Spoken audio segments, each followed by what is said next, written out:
Welcome, everyone. My name is Gretchen Rowe, and it's my pleasure to welcome you to this roundtable discussion today. We have so many things to talk about. So many of you registered. I think we might have rang a bell for many parents who are going, oh, wait, pre-algebra, what do I need for pre-algebra? What do I need to know about pre-algebra? You know, there are some math curricula that say that you can hop this level and step into Algebra 1. And Demme learning does not have that philosophy. And what I've learned over the years is it's really important for you to have a solid foundational skill set at this level. I've worked with enough parents now to know how important that really is. So I have two fantastic co-hosts today who have walked this walk as long, if not longer than I have, and I would like them to introduce themselves. Lisa, I'll start with you, and then Sandra, if you could introduce yourself, and we'll get started with our adventure today. Hi, I'm Lisa Chimento. I am a customer success consultant and placement specialist here at Demme Learning. I just passed my 5-year mark working with the company as a full-time employee. Before then, I did about 10 years of conventions where I got a chance to meet customers and share with them, and that was a lovely experience. I homeschooled my own 4 children for 25 years. We used Math-UC for all of those years, and it was a blessing to us. And I am so thrilled to be able to be here and share what we have learned with you, because we are all lifelong learners and we continually learn new things from each other and from our customers as well. Hi, I'm Sandra Rush, and I have 4 children, all grown now and in the grandchildren stage. So I homeschooled my children for 15 years, and then now 4 of my grandchildren are being homeschooled. And of course, we all used Math-UC after I found it. I've been with Math-UC now for 30 years in September, and I wanted everybody to see it because I was so excited the first time I saw it. So I was president of a homeschool association and would have Mr. Demme come down and do presentations for 2 years. And then after that time is when he invited me to help with doing presentations. So it's been a wonderful, wonderful experience. I still love the curriculum. I love the new curriculums that we have. If you're not aware, analytical grammar, spelling UC, Right Shop. And I look forward to our presentation here and helping you all with knowing your steps to pre-algebra. So I have to tell you, ladies, it's a very great pleasure to spend this time with you all today. And for our audience today, I am Gretchen Rowe. My husband and I homeschooled 6 kids, 21 years. 4 of them were homeschooled through high school. The 5th one was homeschooled to high school. And then the last one was homeschooled to middle school. So I wouldn't trade anything for the journey, but man, times they are a changing, aren't they?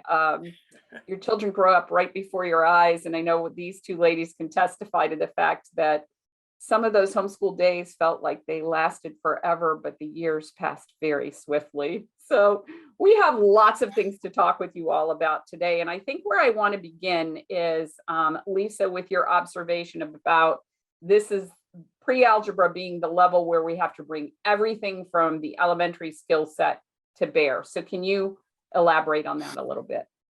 Yes, absolutely.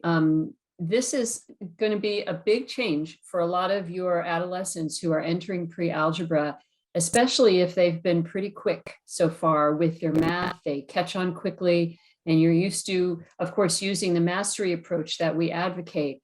But at this point, some patience is going to be needed, because this is an opportunity where students have to learn evaluation skills and critical thinking skills. And those things don't happen in a snap. They are developed over time. The concepts that they are going to be learning will do exactly what Gretchen just said. They will be bringing all of those elementary skills to the table. And now they're going to be using them in sometimes abstract ways, sometimes very complex ways, where they're going to be having to use more than one operation to solve a single problem. So if your child is used to just sort of going on autopilot, diving in, solving a problem, This is where you as the parent have an opportunity to say, okay, we're going to slow down a little bit because we need to talk this one through. There might be more than one way to solve this problem. How will you approach it? And each problem is going to be a little bit different. We can't give you an example of every single kind of problem that you'll encounter because there are so many variations and variables here. So this will be the time, and it's not always easy. I think particularly for teenage boys, they are in a hurry for life and they want to get her done. This is the opportunity that you have as parents to be able to go, we need to slow down a little bit. Let's make sure you've got this. I need you to show me. I need you to teach me back. I need you to demonstrate what you're understanding here. And sometimes even narrating a problem out loud will be what's required. And we'll talk more about each of those things as we go on today, but in a nutshell, that's what we're dealing with. And Sandra, I would like you to talk a little bit about that positive and negative skill set. I know one of the things that you mentioned was where Steve talks about how important it is to develop this skill set. But we see often in social media where parents are missing this and the importance of really having a solid understanding of positive and negative numbers. So can you talk a little bit about that and why it's important? Sure. When we have several operations in a problem, and we have positives, and then which we don't usually put the positive sign, but we might have something that is subtracting. And when you're subtracting, you could rewrite that as a plus a negative number.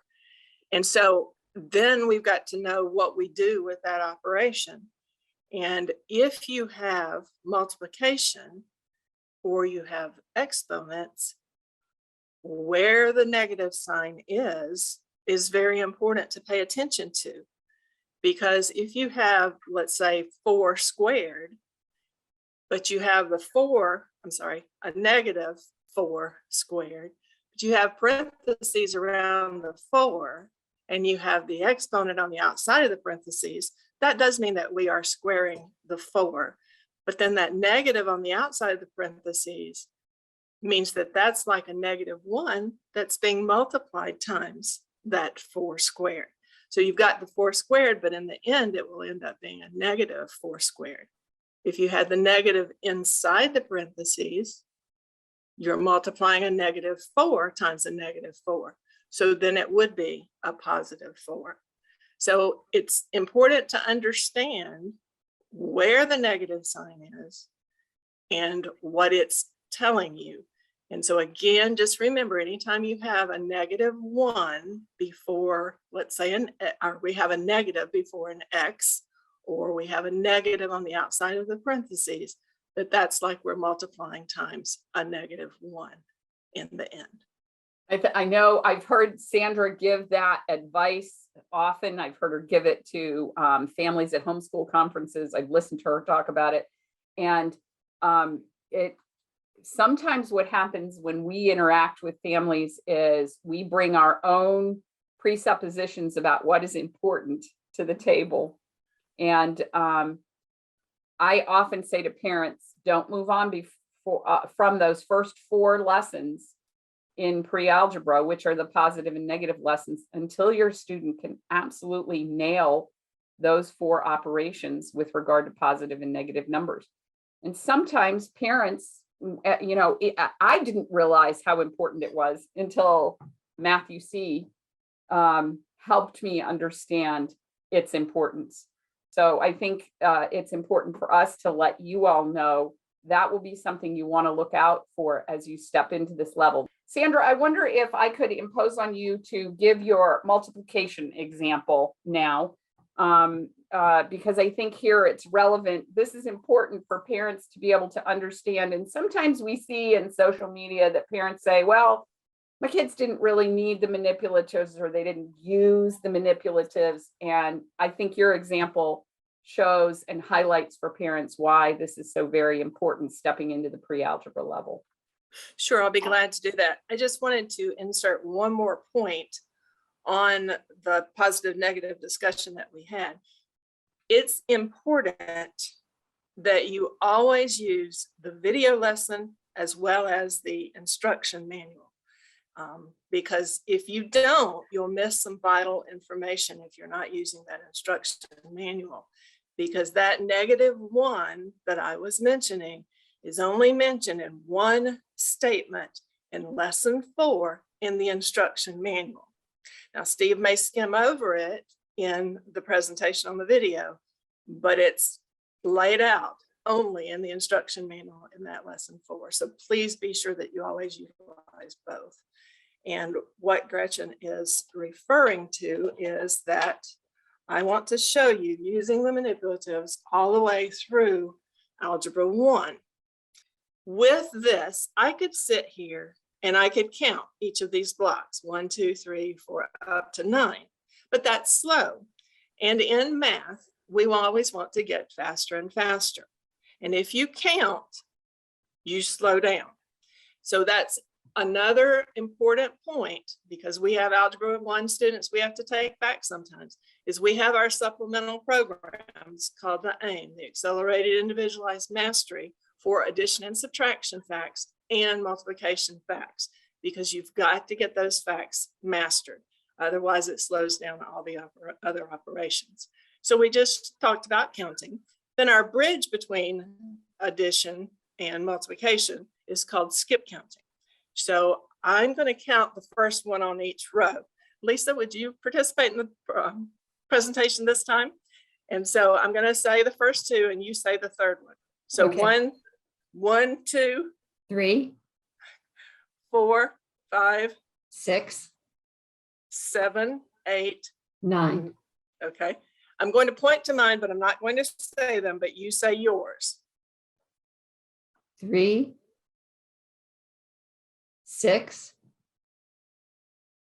9. Okay, did my numbers go away? No, we just skipped them. So 3, 6, 9 is much easier than 1, 2, 3 up to 9. Right. But now, if I say, how many do we have this way? 3, And how many do we have going up? 3, Okay, so that's 3 this way times 3 this way. So that's multiplication. So we could put our X here in the corner, supposedly. Having a hard time writing upside down today. Maybe let's do it this way. So that means 3 times 3 is 9. So 3 times 3 is 9. Now, we said this is 3 this way, and it's 3 this way. So that's 3 how many ways? 2 ways. 2 ways. So 3, and what shape does it form? A square. A square. So that's 3 squared. So we went from addition to exponents in 5 minutes, and you could see it. There was no problem. If we took this and we had it this way and we went 3 high this way, that would form a cube, so it would be 3 cubed. So you can even show that. If we turn it this way, we don't know for sure that the division sign comes from this, but it makes sense that it would. So we have 9 inside. We say, how many 3s can we take out of 9? And of course, that's 3. So it's very important that they use the manipulatives. It's very important that they get that picture. And you can see how it brings it to life and carries it all the way through. So I think one of the things that's really important here for parents to recognize is Sandra just very effectively moved you from addition to multiplication to exponents. And she did it with 9 little blocks right there in front of you. And this is why we as parents need to set aside what may be our own, I don't understand how to do this, so I'll just show you my way kind of thinking, and recognize that these manipulatives are a powerful tool to help your student visualize what they're going to be stepping into.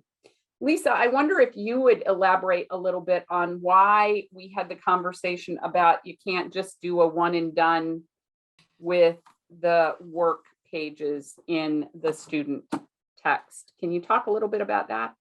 Yes, I will.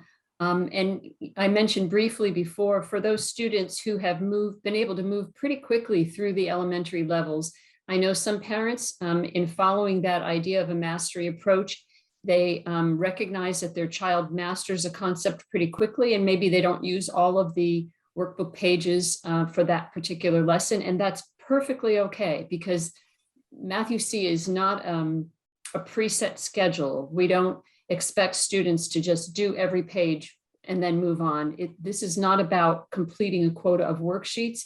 It's about achieving mastery. And that takes a parent to oversee and evaluate as you go. However, because we're coming into pre-algebra now, we're coming into a great deal of material because of that idea that we're taking all of those preliminary skills that are prerequisite to pre-algebra, and we are employing all of them now. And there's just no way to be able to do review of that material every single day of all of it. So it's spread out across all of the workbook pages. In pre-algebra, we still have 6 pages per lesson that incorporate the lesson practice, where we're just concentrating on that new concept that's been taught, and then 3 systematic review pages that are a little bit of the new material, and then review of previous concepts.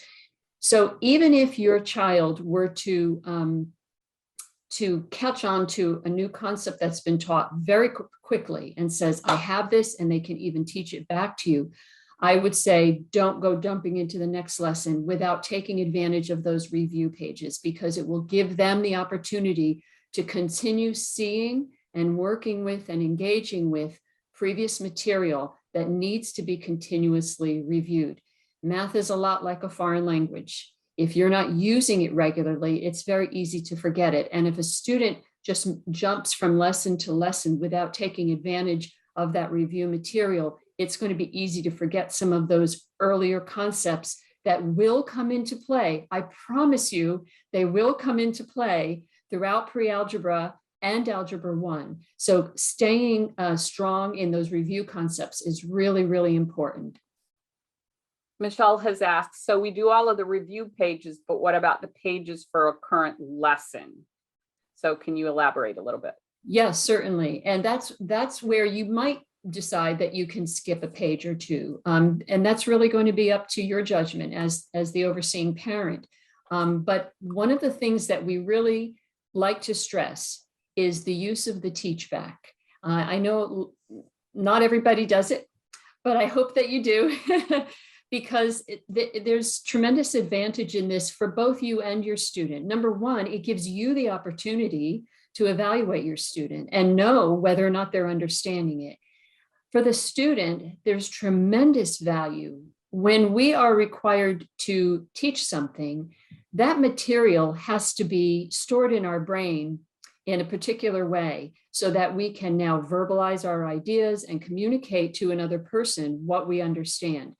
That there's an integration of that material that deepens when we're required to teach back. So that it's really benefiting the student in a particularly good way. And so they're getting strengthened in it as they teach back. And the teach back, you might not be a single thing. You might lift a couple of problems out of one of those lesson practice pages and say, okay, I'd like you to work this problem out loud as you're working it on paper, and then maybe take another one and say, I'd like you to use the manipulatives and show me this one as you go, if it's appropriate for that particular problem.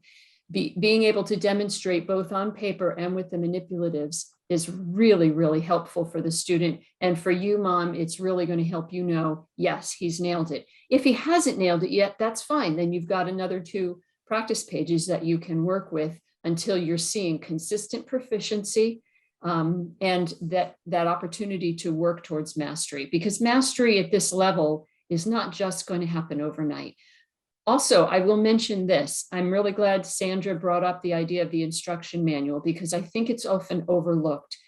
You know, in the videos, Steve speaks in a very off-the-cuff manner. He's interacting with the students that are in front of him in the room, and he's speaking in a very casual way. The instruction manual lays the lesson out in a very organized, step-by-step way. And for some students, that's particularly helpful to see it organized in that way. I think one of the other things that parents don't necessarily recognize in the student manual that is very important are these quick review pages. Thank And you. they'll be highlighted by that gray background that sets them aside. And Sandra, I know that you mentioned this when we had our roundtable discussion. Can you talk about the value of making sure that the student does those quick reviews so that they're maintaining their proficiency?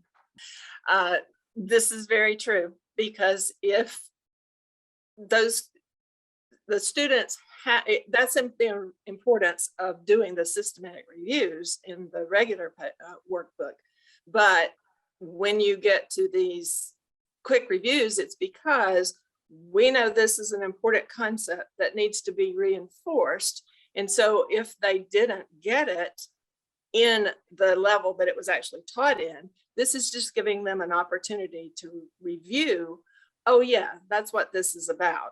And problems that are coming up are going to be using that concept. So it's important to get that reviewed knowledge and bring it out to the forefront again, not just hidden back in the depths of the mind.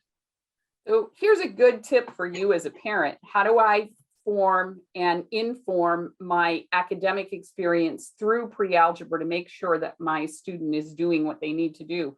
Those quick reviews that you see in the student workbook will really help you. Okay, I know we've really got to pay attention to this because it's going to be important in this next lesson, in these next 2 lessons or 3 lessons, however that is. So that is kind of a way for you as the parent to know, I need to check to see that there's value here. Now, Lisa mentioned the teach back. She explained it succinctly. I have put in the chat an entire webinar that talks about mastery, what that looks like.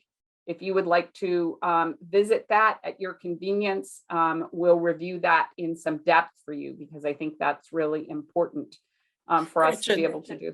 Yes, ma'am. Can I insert one more thing? Yes, those quick please. reviews are, as mentioned, are taught in previous levels. So if you're concerned about, well, do we really need to maybe go, and I apologize, go back and review that in that level? In the back of your instruction manual, there are 2 indices. One for that particular level you're working in, but also one for the previous level. So you look for your concept that you're teaching on, and then you go and look in the index of that particular, and one of the lower levels would have that master index, see what level it's taught in. And then you go to that level and look at its index and find out the lesson it was taught. So you can do that review. So that again is a resource for you as a parent to be able to find this information. We want to make this possible for you.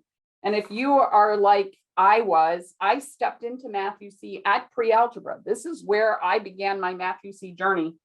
And the thing that I found amazing is I'm not a competent mathematician. I wouldn't choose to teach math. In fact, I thought I was farming out math to co-op experiences for my kids until my 3rd child wasn't in sequence for a co-op. And then I had to figure out how to make it work. And Math UC was the tool by which I was able to make it work for 4 of my children. I want you all to understand as well, you may have gotten all the way to pre-algebra with hardly cracking this book. I hope you haven't, because there's so much information that's contained in here that is not in Steve's videos. But if you have, now's the time to change that habit and make sure that both you and your student are watching both the DVD and reading the lesson content. I know as we provide help to parents who call into us and say, this is not working, what's wrong with this lesson? Often the missing part of what's not working is found in the words that are contained in the lesson manual. So let me encourage you toward that. Before I turn my attentions to all the questions that we have been asked, because ladies, we have lots of them. What am I forgetting? Lisa, you had mentioned negative numbers as being an essential component. You also mentioned the distributive property and order of operations. Can you bring that up? And then I'll let Sandra add to that, and then we'll move into questions. Yes, the negative numbers are in the first 4 lessons of the pre-algebra level, and they are going to be foundational to most of what comes after that. And it is very important. Do not rush through those lessons. The order of operations is particularly important because this is where the material is going to become very complex. They are going to be learning how to solve a problem that incorporates many different operations all in the same problem. And, you know, Gretchen showed you a few minutes ago those gray shaded sections on the back of some of the systematic review pages. In addition to quick reviews, there are also sections called quick tips. And those quick tips are helpful, particularly for order of operations, because they're going to show your student how to incorporate a previously learned concept that was taught perhaps in a very concrete way, and how it's now going to be applied in a very different way than they've seen it before. So in addition to getting a chance to review that concept, they are getting the opportunity to see, how am I going to use this thing? You know, in those earlier levels of Math, you see Steve Demme teaches very concretely and visually with the manipulatives, and that's intentional so that the students are understanding the why behind the math. But now we're going to begin using these concepts in very abstract ways and different applications. And that's those quick tips that are also in those shaded sections. So order of operations is going to be huge going into Algebra 1. So are negative numbers. The distributive property will be taught here in pre-algebra in a simpler way than what they'll see later on in Algebra 1, where we'll be involving more variables and such. But at this point, we are starting to see how a multiplication is indicated on a page. Way back in Gamma, Steve showed the different ways that we can see multiplication. It can be either the little X symbol, it can be a dot, or it can be something encased in parentheses. Well, the distributive property tells us when there's a number or a variable outside of those parentheses, it has to be multiplied by each of the terms inside the parentheses. That's the distributive property in a nutshell. And that's another foundational concept that's going to spell success for a student in Algebra 1. So you want to pay attention to these things. When we talk about mastery not happening immediately, one of the things that I know is also something to keep in mind at this level. There may be times where your student watches the video lesson and comes away and goes, huh? What is he talking about? If that's the case, do not make him pull out the workbook and try the first workbook page. It's not time yet. I would say maybe go through the instruction manual, the lesson summary for that lesson. Let him read it in that very organized way, and then put the math away for the day. You're done. And then give his brain a chance to download that information and sort of marinate on it overnight. A lot happens to a child's brain when they are resting at night. And then let him come back the next day and perhaps watch that video again. And you're going to see the light bulb go off on some things that just didn't make sense the day before. So it's not always appropriate to jump into the workbook pages on the day they watch the video. They may need to take another day and watch it again and read the instruction manual again. And things will make better sense when they come in with fresh eyes and a fresh brain, having seen it the day before, and now maybe they're going to catch something they didn't catch the day before. So that's number one. Number two, this would be a good time to start considering keeping a math notebook. It might not have ever occurred to anybody before, but I am seeing the value of it so much. There is a lot of vocabulary that's coming into place, and a student needs to know that vocabulary going forward, because it's not always going to be explained over and over. It needs to know what a term is. He needs to know the different properties like the distributive that we're talking about, and greatest common factor and least common multiple, and all of the the language involved in math here. And keeping that notebook is especially helpful. And mom, you might be tempted to draw up index cards for your student. Don't do it.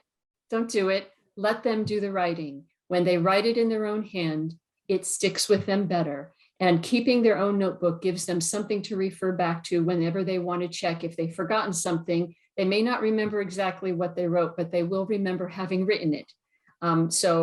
Start considering keeping a math notebook. There is a glossary in the back of the instruction manual that they can draw from, but don't rely on that, because we don't retain material as well when we see it alone as we do when we see it and then we write it ourselves. That's my bit. Sandra, what can you add to that? Well, one of the other things that we talked about was word problems. And that word problems show you what they didn't get in those previous levels, because they have to know what the words mean, what operation that it's asking you to do. And there are word problem tips on your digital toolbox, and everybody does have access to the digital toolbox, even if you didn't purchase the digital pack. So you can create an account there, and you can see the first 3 lessons of any level there. But when you click on a lesson down at the bottom, there will be blue tabs that pop up. And one of those is the resource tab. And in the resource tab, you can find word problem tips there. Also, if you have access to the Alpha book or the Alpha digital pack past lesson 3, lesson 4 does give some word problem tips as well in the instruction manual. So that's, word problems brings it all together, and you see, did they understand the concept? Did they understand how it works, why it works? So those are important as well. And I think I can't emphasize enough what Sandra has said. Word problems do bring it all together. So if you have a student who's struggling, now is the time for me to give a shout out to our tremendous support staff. Don't continue to struggle. Pick up the phone, call us, let us do some troubleshooting with you and figure out where the wheels have come off your student's wagon so we can reattach those wheels and make that a successful endeavor. I have a million questions here, ladies, and so I've had to go through and parse them down a little bit. Which one of you would like to entertain the answer to the question, what do I look for in knowing my student is ready for pre-algebra? And I know one of those things that was on our checklist was fraction proficiency. So can both of you speak a little bit about that and how necessary it is? Lisa, I'll let you take the floor on that one. You were Okay. the one that brought it up originally. Yeah, we do a lot of assessing of students when parents come to us and say, I think my kid's ready for pre-algebra. First of all, there is a placement tool on the MathUC website that you can use. It is more of a screening tool, but if you have any questions, you can contact us, the placement specialists, and we have additional diagnostics that will be a little more thorough and will help you see whether or not the student is ready, and if not, where there might be any gaps. And I will share this with you. When there are gaps, almost 100% of the time, it's in fractions. Fractions is that first level where things start to get quite abstract. Before then, you can use manipulative blocks to demonstrate whole numbers because they're very concrete. But in fractions, we're often dealing with numbers that are less than 1, so you can't see them. And this is where the fraction overlays play an enormous role in helping students understand fractions. And I have encountered kids who have learned fractions by the tips and tricks on how to solve on paper. But, we often forget the tips and tricks. And if they don't understand those underlying concepts, then they're kind of stuck. So it really is important for students to understand the ins and outs of fractions, why they work the way they work. Why is it that when you multiply 2 fractions, you end up with a number that is less than what you started with? It's so counterintuitive, and it's not something they have seen before. they need to see why. They need to see why you have to have a common denominator when you add and subtract fractions, not just learn the tips and tricks for doing it.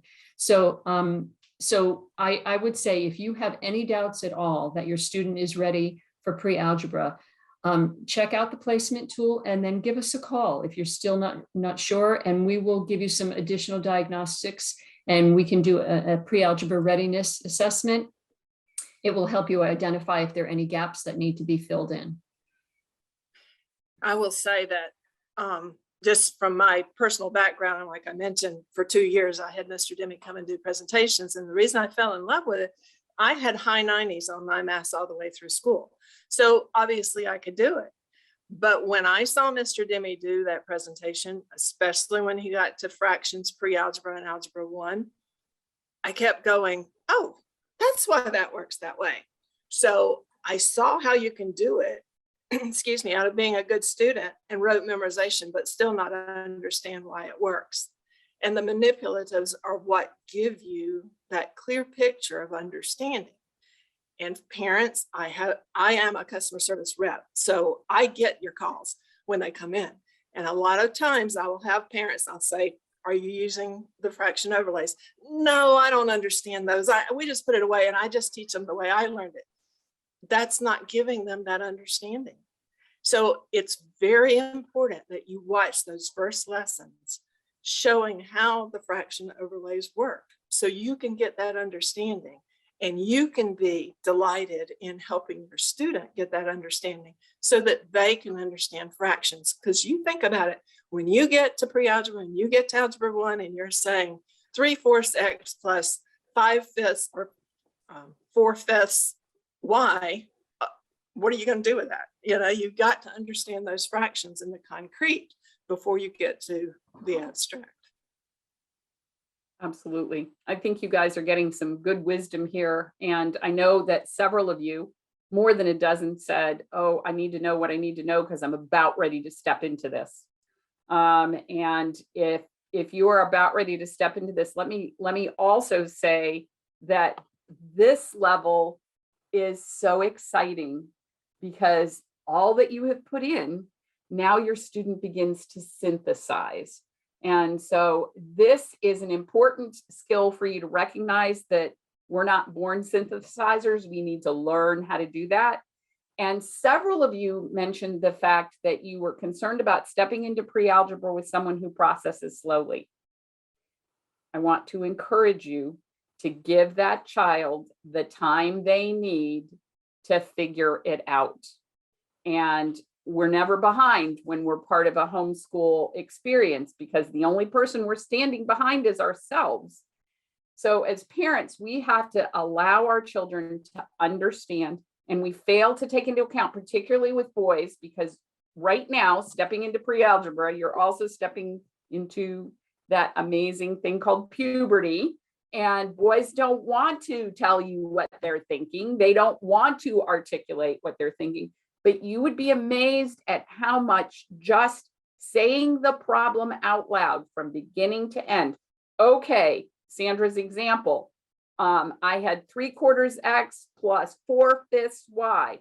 What am I being asked to do? I'm being asked to add, and having that student articulate every step of that problem is a huge game changer. Some of you, some very small portion of you might have gotten this far in math without having a student who has written out the steps in a problem. If you've done that, that's an amazing accomplishment, but the wheels are about to blow off your wagon because at this point in time, there will be too many steps in the problem for your student to hold this in their head. Even Stephen Hawking would have to write this out. So I want to encourage you that now is the time. If you've had particularly, I don't know why it is with boys, but they really want to conserve that graphite in those pencils. And if you've had a graphite conservationist in your family, now is the time to uncork that and help them recognize that sometimes they may think conceptually, oh, if I've got to write all of this out, but if it's wrong, then you don't know where the wheels blew off that wagon. So keep the wheels on the wagon by teaching your kids to write them their problems out. We have a question from Melissa, which I think is a good one, which I'd like to put to you ladies. And it says, what do we do and where do we go if we know our student is weak in fractions? Sandra? Epsilon is the level that you want to go back to and go through to get that understanding. And we can do an accelerated pace on that. And that doesn't mean skipping lessons, because the concepts build sequentially on each other. The levels build sequentially on mastery of the previous levels.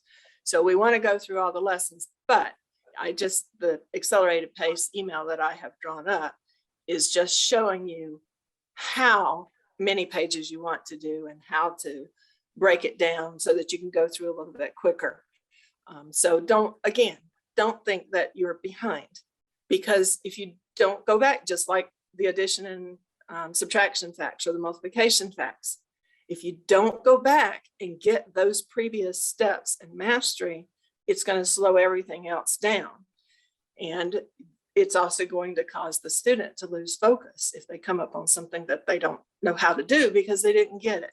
So it's just important to go back to that epsilon level and go through it at a quicker pace, and then you can go back to where you need to be. Sandra calls it an accelerated program. I think Lisa and I refer to it as filling in gaps. Either way, you're going to be setting your student up for success by taking the time to do that. And we're just about to step into summer.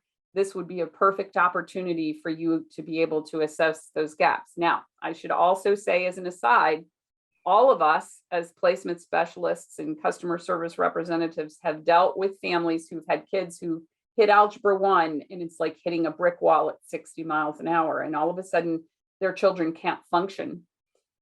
If you have a child who is counting for facts, now's the time to resolve that. And the reason is because it's not the fact counting on their fingers that's the issue. It's the fact that the problems become too complex for your student to remain engaged to the conclusion of the problem. And it looks to us as a parent like they're struggling with algebra, and they're not. They're struggling with something that's much more foundational. But the good news is we can fix that, and that makes a tremendous amount of difference for you. Ladies, I'm going to ask another question here, which has been a theme in preparation, and it's what does a parent need to bring to the table in way of preparation? How can a well-prepared parent teach pre-algebra to their students? So what would be the advice you would offer to a parent stepping into pre-algebra in a best case scenario? What do they need to do to be ready? Well, I think they need to watch the video lesson. So many parents that I have spoken to who think they can't do math with their kids. They can't teach math because perhaps they did not do well in math when they were in school themselves, have come back the following year and exclaimed with joy how excited they were that they were understanding math for the first time themselves because they were doing it with their student. So watching that video lesson yourself and reading the written lesson instruction in the instruction manual is the first step. And I have to tell you, this is not a great deal of preparation. The videos are not tremendously long. Most of the written lesson instruction is just a couple of pages. So it's not going to, gouge out a big part of your day, but it's so important. And when you understand it, that makes such a difference. But coming alongside your student and saying, we're going to do this together is a powerful thing as well. And so even when my older kids, as they got older and they began to work more independently, I would watch the video lessons with them because then at least I knew what they were covering for that lesson. And if they had questions, I could point them back to the place on the video or the place in the manual that addressed that issue. And then they could go back and review it themselves. It really does not take a tremendous amount of time, but your small investment is going to help so much. Absolutely. I think that makes a tremendous amount of difference. Sandra, do you have additional advice that you can offer?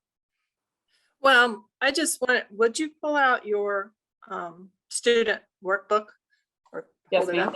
up? Just so, Lisa said, it's not a big time investment. The lessons are not very long, but a lot of you are new. And so I want you to understand how our lessons are laid out. It's generally a week to 10 days is the lesson.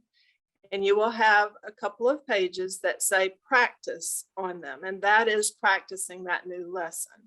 So your video is only about 7 to 15 minutes. In this lesson, this level, it's only about 7 to 10 minutes. And the practice pages are A and B. And then you'll have C, D, and E, or I'm sorry, A, B, C are practice pages. D, E, and F are your systematic review pages. And then you have a test. So that's your week's lesson. So your investment is about 7 to 10 minutes on the video and a couple of pages in your instruction manual once a week. And so you're getting your understanding, and then your student's going to be working their pages. And you can say, oh, remember on the video, we saw this, if they have something that they need to refer back to, or the instruction manual. So again, it's just, we don't want you to be overwhelmed thinking, oh, I've got to learn all this too. You do it in small bites and you can get it with your student. It's not going to be a big time investment for you, but you will be excited to see how the concepts work now that you understand them.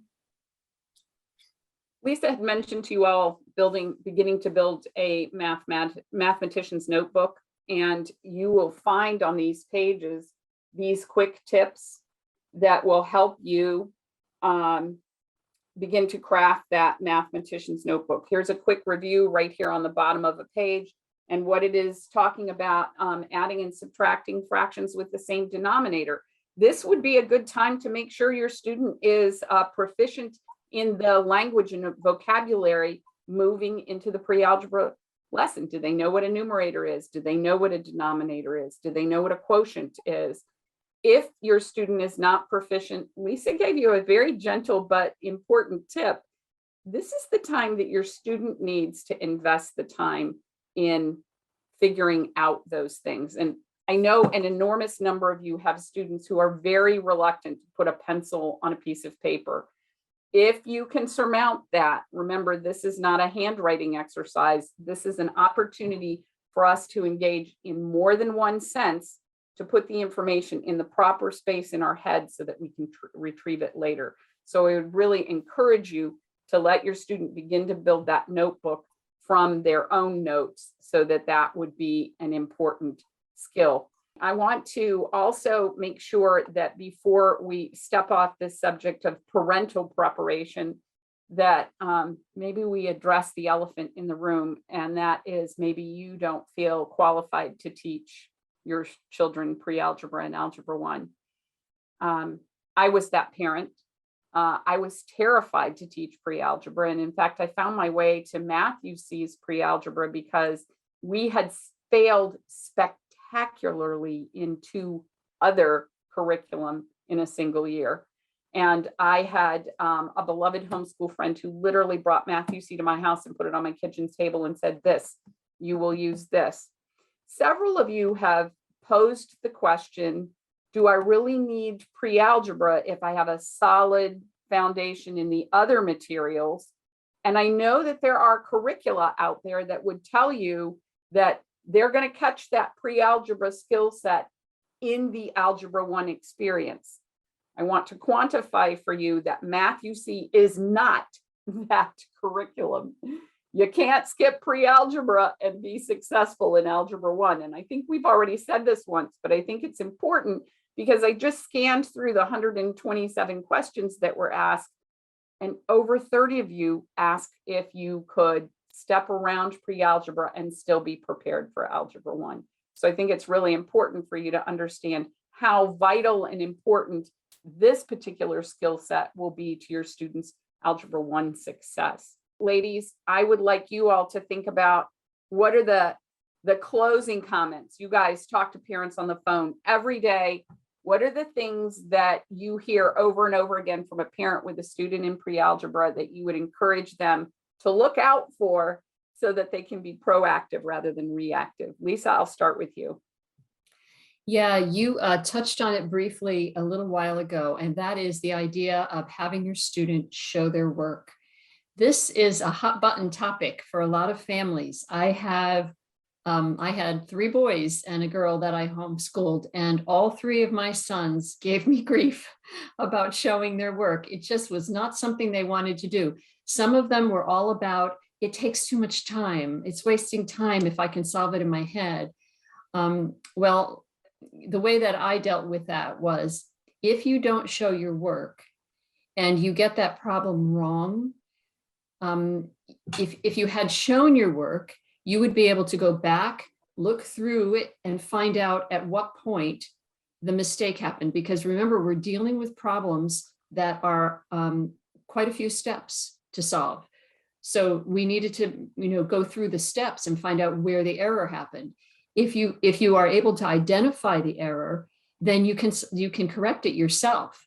But if you don't have work to see, then you don't know where you made the mistake. And now you have to do the problem all over again. So you really didn't save any time. And that was the way I dealt with it. But the idea here is, and I'll bring this up at this point because it's something that we are starting to say to parents. We're recognizing the need to say it. Errors are opportunities for deeper understanding. So one of the things that I will say is, you might want to consider, if you have been grading their workbook pages, consider not doing that anymore. Grade their tests, but let the workbook pages be what they are meant to be, where the learning is happening, where they are working towards mastery. We do not expect them to master this right from the get-go. And so you want to make sure that you're giving your student the opportunity to make an error and then find their own error. That's a valuable thing right there. When you make an error and can identify it yourself and correct it yourself, you probably will not make that error again. You have just gained something valuable. So for kids who are perfectionists, this is the opportunity for you as parents to reframe the idea of what a mistake is, that it's not a bad thing, that you're not going to get failed for it, but this is your opportunity to pull some gold out of here and see how you can learn this a little better than you have thus far. That's number 1.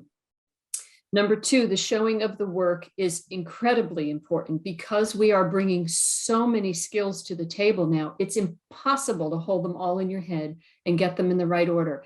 I can't tell you how many students that I speak with where they call in and I'll say, they're struggling with a problem. We'll say, okay, let's walk through it. And I have to make them talk it through because I can't see it over the phone. And they say, well, I don't know what I did. And I said, did you not show your work? No. I said, okay, well, now you're going to have to show your work now. So let's do it now. What's the first step? What's the second step? And then they're forced to do that to please me. And but they're also forced to narrate as they go. And I can't tell you how many times that as they're narrating it, they catch their error. So even that part that Gretchen mentioned earlier, being able to talk it out loud is tremendously helpful. Show your work.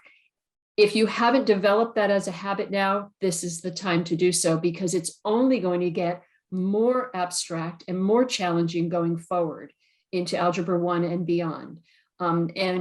One of my sons went on into very high maths in college, and he learned the hard way that he had to show his work. After fighting me for so many years, he came back and said, oh yeah, you absolutely have to show your work. You can't keep it all in your head. There's too many steps. So that's a huge thing right there. One other thing that I will mention, I said earlier that it's a consideration to make of not having your student jump into the first workbook page on the first day of the lesson.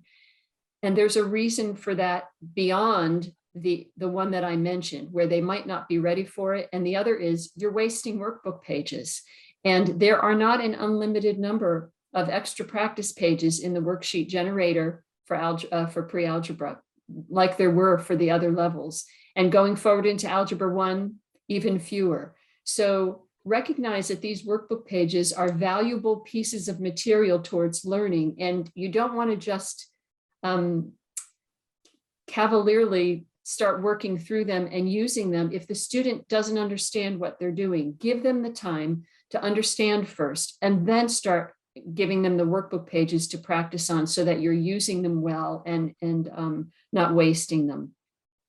The last thing that I want to say is parents recognize that math can be compared to constructing a building. It has a natural sequence to it, and those concepts are built sequentially and incrementally, cumulatively, one on another. And it's the reason why pre-algebra is required for Algebra 1, because yes, they're going to see negative numbers in Algebra 1, and yes, they're going to see order of operations, but they're not going to be instructed on how to do it. The instruction for those concepts happens in pre-algebra: distributive property, greatest common factor, least common multiple, Pythagorean theorem, all of that. The instruction is happening in pre-algebra. The application of those things will continue in Algebra 1. So recognize the need for this, for their instruction to be thorough at this point, and then later on they'll be using it, but they need to be fluid with it then. Melissa had asked, Michelle had asked the question of what do you think of letting them do the work in their head, and if they get it wrong, to write the steps. And I think Lisa has pretty eloquently elaborated on why that needs to be. But I also want to set a scenario for Michelle. My son now is in pre-calculus, and sometimes he will have a single problem that will go to 7 pieces of notebook paper before he can completely solve it. And he has very tidy, lest you think he has giant handwriting, he does not. He has very neat and tidy handwriting.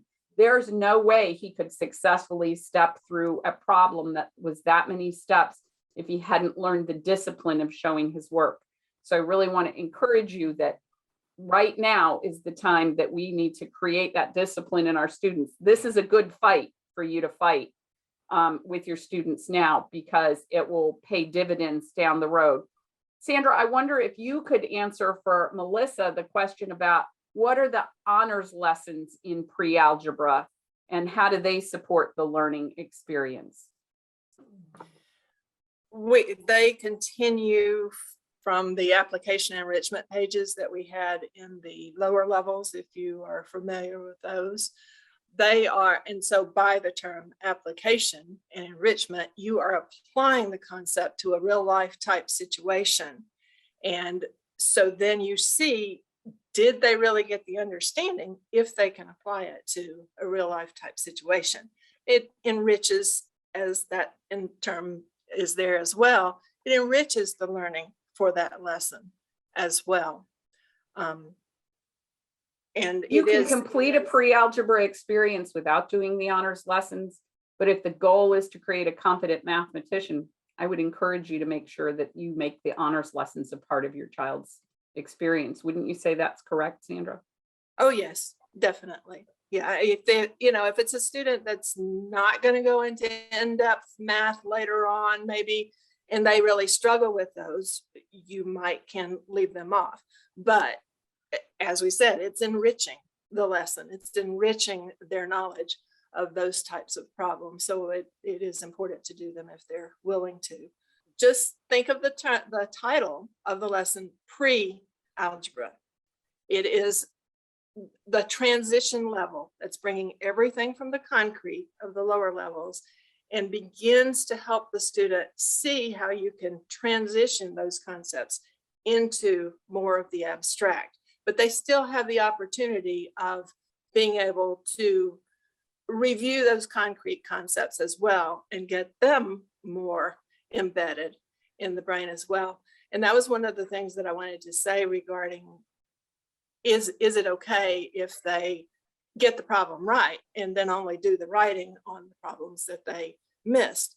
Well, a part of getting it right, sometimes there are different ways to arrive at a math problem.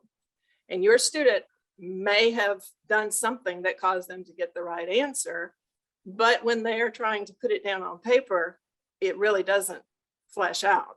They just happen to arrive at the right answer, but the steps really weren't what you wanted them to have. So another reason for putting it down on paper as well.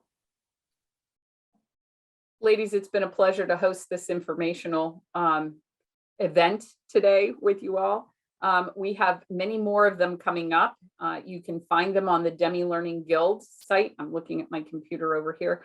It's been our pleasure to share this time with you all today, and I'll leave closing comments. Lisa, if you have a closing comment for everyone, and then Sandra, I'll leave you with the last word today. Yeah, it is a pleasure to be here. I'm so glad that we had the opportunity to talk about this. This is an important one, and we get asked about it quite often. We want to help you help your student be successful, and we are here to support you in that journey. So please, if you have questions, do give us a call. We're here for you, and we find it our pleasure. I know I do, and I know my coworkers do as well. It's an honor and a privilege to be able to support you. Yes, it is an honor and a privilege to support you. And when I was a young homeschool mom, one of the grandmothers, if you will, of homeschooling, named Mary Pride, said, if you have a mistake, don't consider it a failure. It's a learning opportunity. So encourage your students that, okay, we missed a step here. Let's talk about it. Let's learn about it. And then we can have success on our next problem when we go through it. So just, if we knew everything, we wouldn't have to go through school. And so we as parents are lifelong learners as well. So I encourage you to keep plugging on in your journey. Thank you all so much for joining us this afternoon. We certainly appreciate it. And Danielle has given me a quote that I will leave you with because I think it's so perfect. It says, "A problem is a situation that needs some imagination." I'm keeping that one, Danielle. Thanks so much. Take care, everyone. Have a blessed afternoon. Bye-bye. Bye. Bye.